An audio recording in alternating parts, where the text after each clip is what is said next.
मित्रों नमस्कार। मैं जितेंद्र द्विवेदी, योग गुरु व सामाजिक कार्यकर्ता, समाज सेवी। सभी को नमस्कार।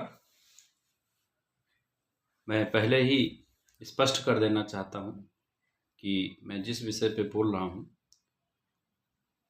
उसका उद्देश्य किसी भी जाति, धर्म या लिंग को या किसी पार्टी को या नेता को अपमानित करना या किसी उसके सम्मान को चोट पहुंचाना नहीं है। हर एक के अपने अधिकार हैं, अपने कर्तव्य हैं और अपनी जो है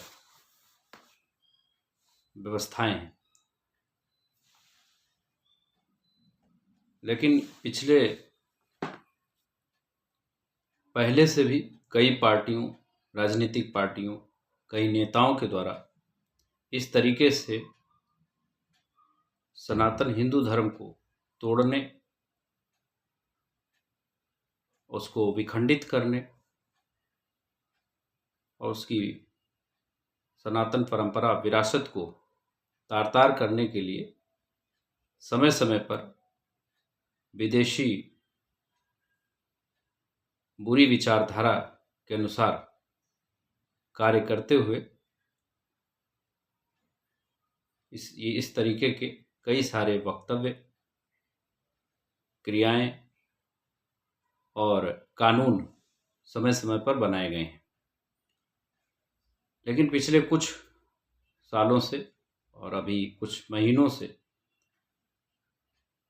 सनातन हिंदू धर्म को जोड़ने के लिए जहां कई बड़े बड़े नेता, कई सन्यासी, साधु, तमाम युवा अपना तन मन धन अर्पित कर पूरी त्याग भावना से और हजारों साल पुरानी अखंड भारत की विश्वगुरु बनाने की कल्पना पर काम कर रहे हैं और जिसमें कुछ स्तर तक सरकार और समाज के साथ उसके सुखद और सकारात्मक परिणाम भी देखने को मिले। लेकिन जहां एक तरफ भारत की इकोनॉमी $4 ट्रिलियन, $3 बिलियन की तीसरे या चौथे स्तर पे पहुंच रही है, वहीं दूसरी तरफ भारत की हारमोनी को कहीं न कहीं नुकसान पहुंचाया जा रहा है। और इन सब साजिशों से बचने के लिए जिस तरीके से सनातन हिंदू के खासकर सवर्ण और ब्राह्मणों का पूरा समर्थन प्राप्त हुआ, अब उस सरकार की असंवेदनशीलता और उसके द्वारा, उसके नेतृत्व में, उसकी देखरेख में बनाए हुए काले कानून आज सवर्ण और ब्राह्मणों की, खासकर वो जो उनका सम्मान है, उनके अधिकार हैं, जो उनकी पहचान है, उसको अपमानित करने का पुरजोर कोशिश की जा रही है। उन्हें विलेन दिखाने की कोशिश की जा रही है, उन्हें कमजोर बनाने की कोशिश की जा रही है और इससे ये अंदेशा पूरी तरीके से है कि इससे समाज ही नहीं, देश भी कमजोर होगा और सरकारें भी कमजोर हो सकती हैं। इसलिए समाज और सरकार से मेरी प्रार्थना है कि 5000 साल पुरानी सकारात्मक सवर्ण समाज के कार्यों को देखा जाए। हर समाज में अच्छे बुरे, हर धर्म में, हर लिंग में अच्छे बुरे लोग होते हैं, तो अच्छाई बुराई उनके कार्यों के अनुसार एक समान दंड का प्रावधान हो और सबको एक समान दृष्टिकोण से देखा जाए। मेरा मानना है कि हर समाज में, हर वर्ग में, हर जाति में आज के समय में कमजोर, बौद्धिक रूप से कमजोर आर्थिक रूप से कमज़ोर लोग पाए जाते हैं। वहीं दूसरी तरफ जिन्हें कमज़ोर माना गया या कुछ काल तक रहा, वहाँ भी आज बड़े स्तर पर आर्थिक रूप से पद प्रतिष्ठा प्राप्त सम्मानित लोग और बौद्धिक रूप से योग्य प्रतिभाशाली लोगों की भरपूर मात्रा में उपलब्धता है। तो इन तरीके के पुराने कानूनों को के आधार पर समाज में भेदभाव, अन्याय और अपराध को कोई भी भारतीय युवा और सवर्ण समाज का खासकर व्यक्ति बर्दाश्त नहीं करेगा। हम किसी के व्यक्ति के, फिर से कहते हैं, किसी व्यक्ति, लिंग, जाति या धर्म के अपमान का मैं समर्थक नहीं हूँ और न मैं ऐसा करता हूँ, लेकिन इसका मतलब ये नहीं है कि हम अपने अपमान या अपने वर्ग के सम्मान के लिए पीछे रहूं। इसी संबंध में अभी कुछ समय से जातीय भेदभाव, विद्वेष, कुछ विपक्षी जातिवादी पार्टियों के द्वारा तमाम तरीके के बयान ब्राह्मणों को टारगेट करके, क्षत्रियों को टारगेट करके, वैश्यों को टारगेट करके या अन्य सवर्ण वर्ग के टारगेट करके और उन्हें अपमानित और प्रताड़ित किया जा रहा है, नीचा दिखाने की कोशिश होती आ रही है। ये क्या कि ये अपमान में नहीं गिना जाएगा क्या? ये अपराध नहीं है क्या कि सिर्फ कोई एक ही जाति या एक ही वर्ग का व्यक्ति का ही सम्मान है? आज लोकतंत्र, संविधान की बातें हो रही हैं और संविधान का मतलब है संविधान, मतलब सबके लिए बराबर विधान। लेकिन कहाँ देखने को मिलता है? सवर्णों के बच्चे जहाँ एक तरफ गरीबी की वजह से अपनी पढ़ाई छोड़ रहे हैं, शादियां नहीं उनकी हो पा रही, नौकरी नहीं मिल रही है, अधिक मार्क अन्य छात्रों की तुलना में अधिक मार्क्स न लाने की वजह से वो सुसाइड कर रहे हैं, पीछे रह जा रहे हैं और इस तरह के भेदभाव का सामना कर समाज में भी जो उनका अपना व्यक्तिगत सम्मान और इज्जत है वो भी घटती जा रही है। ये भी एक तरीके का सवर्णों के बच्चों के साथ होने वाला एक बहुत बड़ा भेदभाव है। ये भेदभाव सिर्फ किसी एक जाति के साथ नहीं हो रहा है, इसे बहुत गहरे से देखने की ज़रूरत है। आज सबसे ज़्यादा अगर कोई किसी की संख्या कम हो रही है, कोई शिक्षा में पिछड़ रहा है, कोई नौकरी में पिछड़ रहा है, किसी की गरीबी का स्तर जिसका सबसे ज़्यादा बढ़ रहा है, वो ब्राह्मणों के, सवर्णों के ज़्यादातर बच्चे हैं। इसलिए ये ध्यान रखना चाहिए समाज को भी, सरकार को भी, कि अगर देश में एकता, एकरूपता, अखंडता रखनी है और सबके साथ और सबके विकास की बात करनी है तो सबका विश्वास जीतना होगा।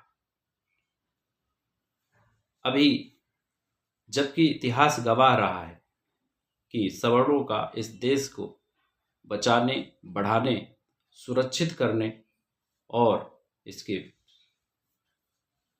संवर्धित करने में बहुत बड़ा पूर्वजों ने बहुत बलिदान दिया है।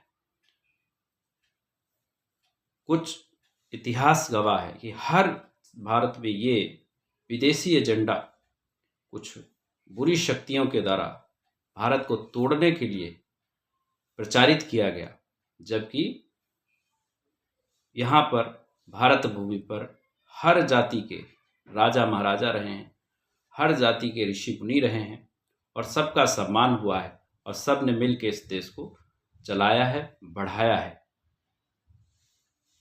उसी तरीके से आज भी हर स्तर पर एससी ओबीसी समाज के लोग आईएएस, आईपीएस, मिनिस्टर,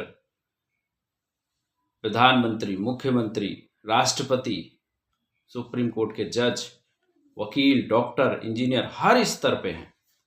लेकिन कुछ नेताओं के द्वारा, कुछ संकीर्ण सोच के लोगों के द्वारा ये प्रचारित किया जाता है कि सिर्फ ब्राह्मण या सवर्ण ही ऊंचे पदों पर हैं। बहुत सारे सवर्ण समाज के बच्चे या उनके माता पिता आज 2 जून की रोटी कमाने के लिए मूंगफली बेच रहे हैं, रिक्शा चला रहे हैं, गार्ड की नौकरी कर रहे हैं, छोटे छोटे कार्य कर रहे हैं जिन्हें कभी श्रमिक वर्ग में गिना जाता है। लेकिन और यह बहुत सारे ऐसे नौकर चाकर के रूप में भी आज के समय में तमाम प्रतिष्ठित बड़े बड़े ऑफिसर्स, मिनिस्टर्स के यहाँ सवर्ण वर्ग के बच्चे काम के लोग नौकरी कर रहे हैं, काम कर रहे हैं। ये भेदभाव और ये इसे इस तरीके से जिस तरीके से प्रचारित और प्रसारित किया जाता है, ये सच नहीं दिखता है क्या? मैं इसका विरोधी नहीं हूँ कि जो जिसकी योग्यता है, प्रतिभा है, जितनी क्षमता है, उस हिसाब से वो कर्म करे और जो जहाँ पर जैसे काम कर सकता है उसको काम करने की ज़रूरत है। लेकिन एक तरफा एजेंडा, एक तरफा जो एक टारगेट बना के हमले हो रहे हैं, ये न सरकार के लिए अच्छा है, न समाज के लिए अच्छा है और न देश के लिए अच्छा होगा।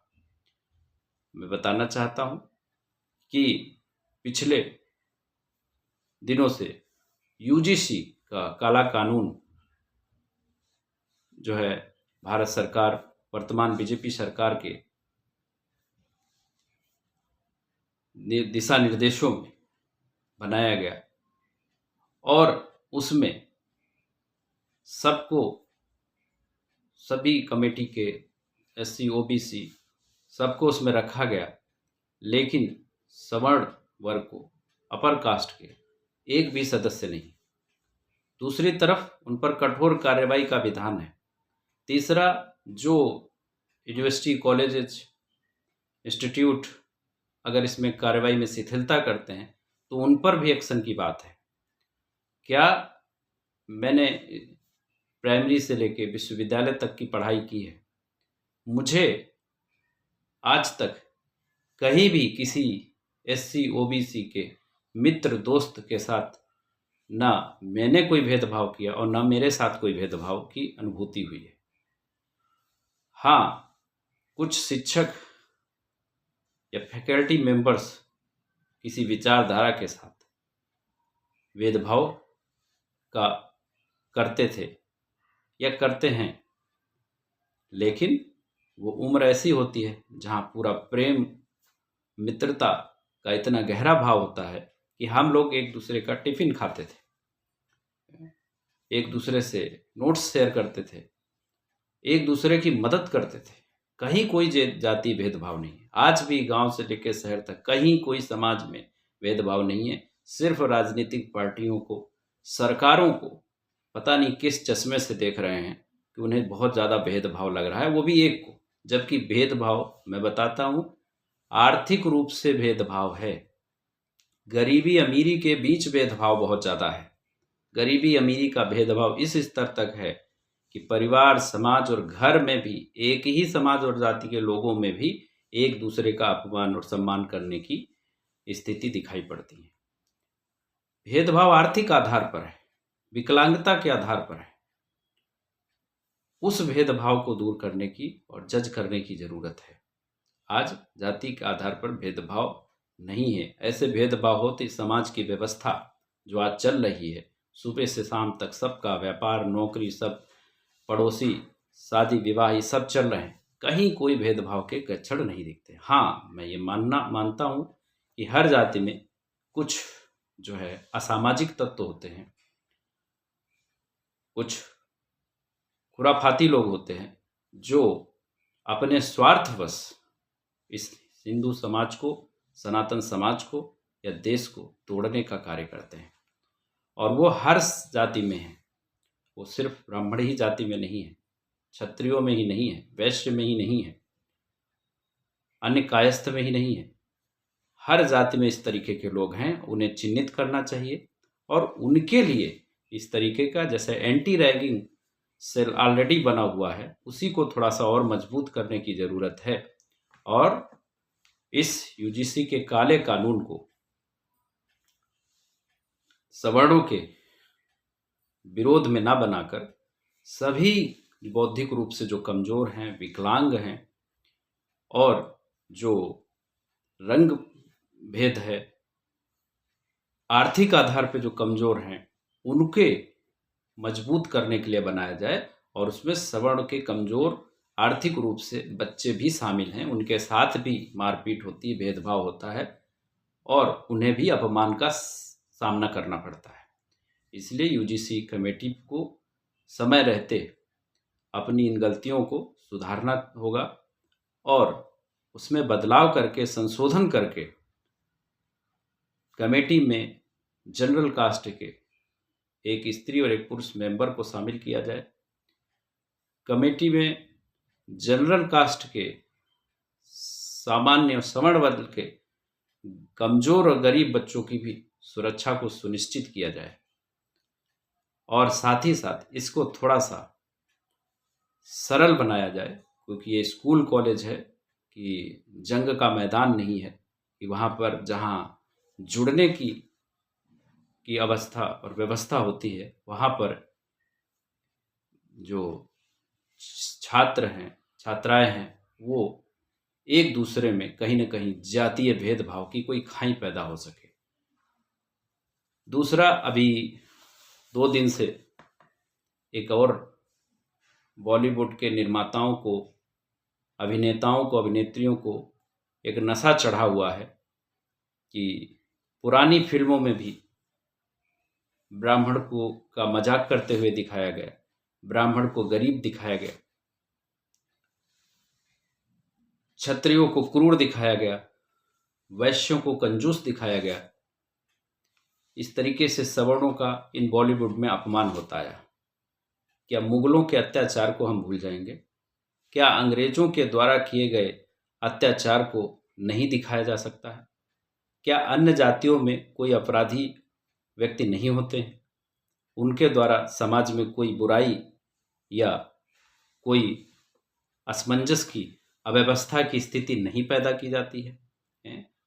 तो कुछ ही जातियों को, कुछ ही समाज और वर्ग को, जो बॉलीवुड के नशेड़ी, भंगेड़ी और गंजेड़ी लोग जो संवेदनहीन होकर इस तरीके के कार्य करते हैं, उन्हें भी अपनी बात पे, अपने कार्यों पर ध्यान देना चाहिए और उन्हें अपना चेहरा शीशे में, आईने में देखना चाहिए कि व्यक्तिगत रूप से उनमें कितनी कमियां भरी हुई हैं, कितनी बुराइयां भरी हुई हैं। पहले उनको ठीक करने की कोशिश करें और किसी भी, ब्राह्मण ही नहीं, मेरा मानना है किसी भी जाति का, वर्ग का या धर्म का अपमान नहीं होना चाहिए। तो समाज में प्रेरणा देने वाली, युवाओं को के बौद्धिक, मानसिक, भावनात्मक और आध्यात्मिक विकास को ऊपर उठाने वाली ऐसे मनोरंजन को प्रस्तुत किया जाए, ना कि समाज को तोड़ने वाले, विघटित करने वाले या किसी एक जाति को टारगेट बनाकर अपमानित करने की मंशा उनके लिए ठीक नहीं रहेगी।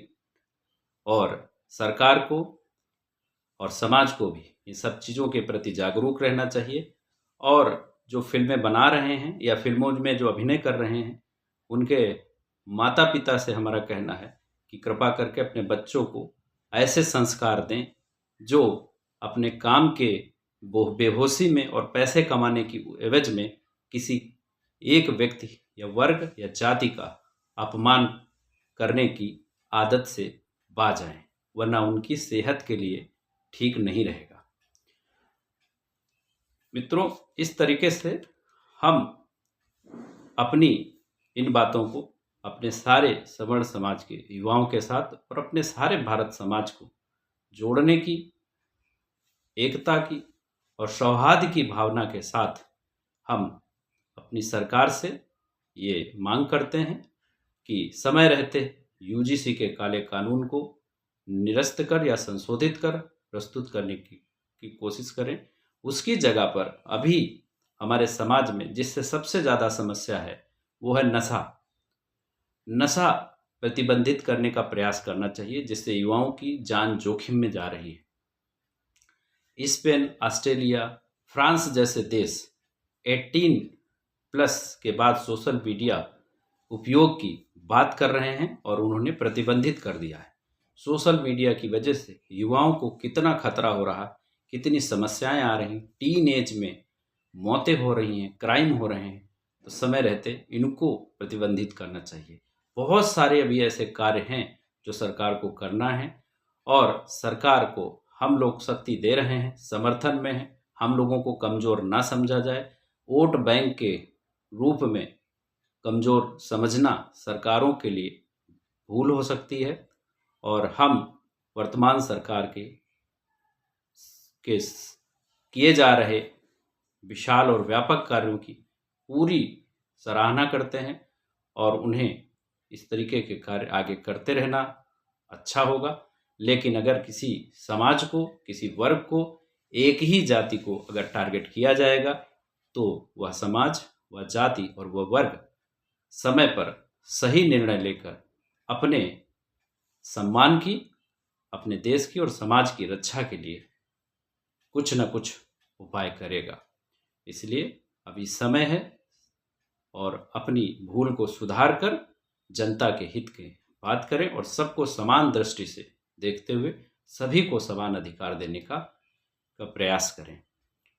तो इस विदेशी और तमाम जातिवादी विचारधारा से प्रेरित जहरीली पार्टियों और नेताओं से हमारी गुजारिश है कि कृपा करके किसी एक जाति को, वर्ग को टारगेट करके अगर ऐसा करेंगे तो वो चाहे जेएनयू हो, चाहे कि स्वामी प्रसाद मौर्य जी हों, चाहे कन्हैया कुमार हो, चाहे चंद्रशेखर जी हो या कोई और भी हो, विभिन्न पार्टियों, वो जो उनका हाल हो रहा है वही हाल वर्तमान सरकार के लिए भी चिंता का विषय बन सकता है। अतः उन्हीं के एजेंडे पर, उन्हीं परिपाटी पर चल के अपने समाज और सरकार को बिगाड़ने का काम ना करें और एक और नेक इरादे के साथ सबका साथ, सबका विकास और सबके विश्वास की बात को प्रमाणित और प्रतिष्ठित करके आगे बढ़ने का प्रयास करें। हम लोग अभी कोर्ट के आदेश जो हुआ है, स्टे लगा है, उसका सम्मान करते हैं, लेकिन सरकार को भी इसके प्रति लापरवाही भारी पड़ सकती है। इसलिए समय रहते उस पर काम करके और हम लोगों की सम्मान देने का, हम लोगों को समर्थन देने का, सहयोग करने की कोशिश करें और ताकि हम सब अपनी जो अधिकार हैं, जो न्याय है, उसको प्राप्त कर आगे आने वाले भविष्य को बेहतर तरीके से सुनिश्चित कर सकें। आशा है सरकार ऐसा करेगी और सबको साथ, सबके विकास की जो अवधारणा है उसको पूरा करेगी। और जो समाज में इसका फ़ायदा उठाना चाह रहे हैं, पूर्व जातिवादी पार्टी के नेता, उस समाज में उदंड प्रवृत्ति के लोग जो दिल्ली, लखनऊ, हरदोई में इस तरीके का उपद्रव कर रहे हैं, वो भी ध्यान रखें। हम लोग कमज़ोर नहीं हैं, कायर नहीं हैं।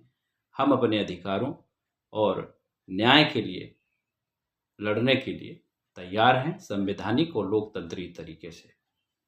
नमस्कार, धन्यवाद। जय हिंद, जय भारत।